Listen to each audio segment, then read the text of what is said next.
Hello everyone, hope you all are doing well. तो जी ये है शाम का क्लिप। हमारे घर बची हुई दाल पड़ी थी, तो मैंने सोचा कि इसके साथ जो है वो दाल वाला आटा गूंद लिया जाए। तो मैंने साथ ही साथ सोचा कि आप लोगों के साथ भी शेयर करती हूँ कि मैं दाल वाला आटा किस तरह से गूंदती हूँ, ताकि आप लोग भी शेयर कर सकें कि आप लोग भी इसी तरह गूंदते हैं या नहीं। तो यहाँ पर मेरे पास 1 कप जो थी वो दाल थी, उसके अंदर मैंने थोड़ा सा एक प्याज और 3 सब्ज़ मिर्चें जो है वो चॉप करके ऐड कर दी हैं।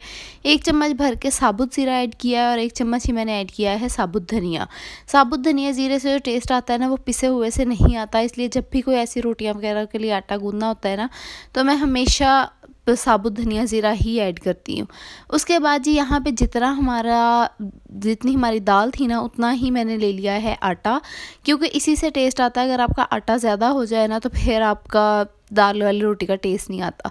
उसके बाद अपने टेस्ट के अकॉर्डिंगली मैंने इसके अंदर नमक मिर्च डाल दी थी। आप लोगों ने भी अपनी दाल के अकॉर्डिंगली देख लेना है, जितना आपके दाल का नमक मिर्च थी उसके अकॉर्डिंगली आपने बैलेंस कर लेना है, क्योंकि आटा डला है तो आटे से नमक मिर्च जो है वो कम हो जाएगी, इसलिए हमें और ऐड करनी पड़ती है। उसके बाद हम लोगों ने क्या करना है, इसके अंदर पानी बिल्कुल भी ऐड नहीं करना। हम लोगों ने इसको इसी दाल के साथ ही गूंदना है। यही अगर आप लोगों के पास चने वगैरह की दाल है ना, जिस तरह से खड़ी दाल बनी होती है, तो उसको हल्का सा ब्लेंड करके भी आप लोग ऐड कर सकते हैं, लेकिन मेरी दाल काफ़ी सॉफ्ट थी, इसलिए मैंने इसी तरह से ऐड कर लिया है। जब एक दफ़ा सारा दाल और आटा मिक्स हो गया, फिर मैं आहिस्ता आहिस्ता अपने हाथ को पानी लगाती गई और इसको गूंदती गई हूँ उस कंसिस्टेंसी तक जहाँ जितना थिक आटा मुझे चाहिए था। आप लोगों ने भी इसी तरह से करना है, जितना थिक आटा आपको चाहिए उतना थिक आप लोगों ने हाथ को आहिस्ता आहिस्ता पानी लगा कर लेना है। उसके बाद जी ये है नेक्स्ट मॉर्निंग का क्लिप। यहाँ पे सुबह सुबह मैं उठी थी, उसके बाद मैंने जाना था मम्मा की तरफ नाश्ता करने। मम्मा लोगों ने मंगवाए थे नान हलीम, तो मैं अपना रूम वगैरह सेट कर रही थी। मैंने कहा चले चीज़ें वगैरह ठीक करके फिर चलते हैं नाश्ता करने। तो बस यहाँ पे मैं अपना जो है वो साइड टेबल सेट कर रही थी। मेरी साइड टेबल पे ढेर सारा सामान होता है, मेरी वाटर बोतल, मेरा ट्राईपॉड, उसके अलावा ये है जी मिनी हैंड वाइब्रेटर है, आप लोग अपनी बॉडी के वाइब्रेट वगैरह मालिश वगैरह करने के लिए। उसके बाद ये मेरी डायरीज़ है, जिस पे मैं अपना कंटेंट, अपनी स्क्रिप्ट्स वगैरह राइट करती हूँ। ये छोटी सी मेरी एक लाइट है। उसके अलावा जी ये रात का मेरा इधर कप पड़ा है दूध वाला। उसके बाद जी ये चीज़ जो है ये मैं स्पेशल आप लोगों को दिखाना चाहती हूँ। ये है माइक्रोफाइबर टॉवल, जो कि मैंने ऑर्डर किया था दराज से, और इसकी क्वालिटी, इसका काम इतना अच्छा है कि जब से मैंने ये लिया मुझे लगता है मेरी ज़िंदगी आसान हो गई। एक तो ये बहुत सॉफ्ट है, दूसरा आपके बालों को बहुत अच्छे तरह से ये प्रोटेक्ट करता है, और तीसरी चीज़ जो मुझे सबसे अच्छी लगती है, बहुत लाइट वेट है। नॉर्मली टॉवल जब आप लोग बालों पे बांधते हो ना, तो मेरे तो शोल्डर्स ही दुखने लग जाते थे। तो अगर आप लोगों को भी इसका लिंक चाहिए तो मेरे इंस्टाग्राम की हाइलाइट्स में आप लोगों को इसका लिंक मिल जाएगा। उसके बाद रूम वगैरह सेट करके मैं आ गई थी मम्मा की तरफ। तो यहाँ पे नाश्ता हमारा आ चुका था नान हलीम का।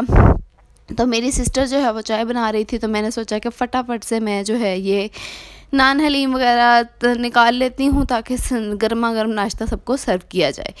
तो बस यहाँ पे मैं हलीम निकाल रही थी, और ये देखें हलीम के साथ ये सलाद के नाम पे बिल्कुल धब्बा है, जिसके अंदर प्याज तो बिल्कुल भी नहीं है, सिर्फ कटी हुई मिर्चें और अदरक है।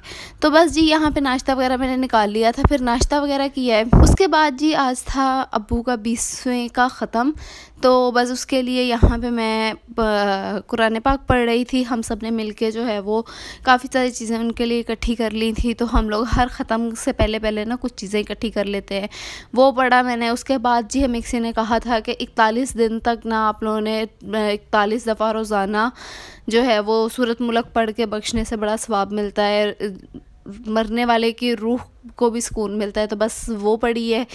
उसके बाद बस कुछ और इबादत वगैरह की है। इतने में मम्मा जो है वो ख़त्म का खाना बना रही थी। हमारे घर में ना ख़त्म का वो ट्रेंड नहीं है कि मतलब देगें की देगें पक रही हैं और जिनके पेट ऑलरेडी भरे हुए हैं उन्हें बुला बुला के बार बार खिलाया जा रहा है। हम लोग मतलब ख़त्म दिलवाते हैं, लेकिन ये जो खाना होता है घर में बना के गरीबों में बांटते हैं। जैसे ये सफ़ेद पोश लोग होते हैं जो काम वगैरह करने वाले, इन लोगों में बांट देते हैं।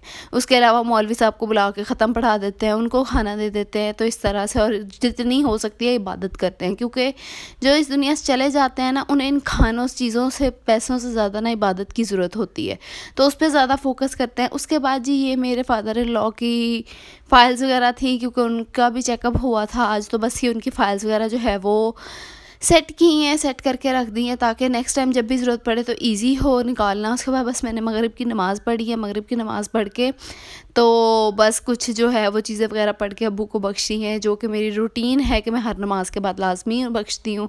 उसके बाद यहाँ पे जो दाल वाला आटा गूंदा था ना कल, उसकी रोटी मैंने अब बनाई है, क्योंकि बेसिकली वो नाश्ते के लिए गूंदा था, लेकिन नाश्ते में मैंने नान हलीम खा लिया था और यहाँ पे बनी हुई थी तोरियाँ। तो मेरा आज तोरियाँ खाने का मूड नहीं था, क्योंकि ये तोरियाँ कल से बनी हुई थी, कल भी खाई थी, तो मेरा आज मूड नहीं था, इसलिए मैंने दाल वाली रोटी बना ली अपने लिए। तो बस रोटी खाई, उसके बाद मैंने चाय वगैरह पी है। उसके बाद रोज़ रात को हम लोग कुछ ना कुछ अब्बू के लिए जो है वो पढ़ते लाजमी है, तकरीबन 2-3 घंटे, तो बस हम लोगों ने वो पढ़ा है। तो बस ये था मेरा आज का छोटा सा व्लॉग। उम्मीद है आपको अच्छा लगा होगा। अच्छा लगा है तो लाइक कमेंट करना ना भूलिएगा। मिलते हैं नेक्स्ट वीडियो में, तब तक के लिए अल्लाह हाफ़िज़।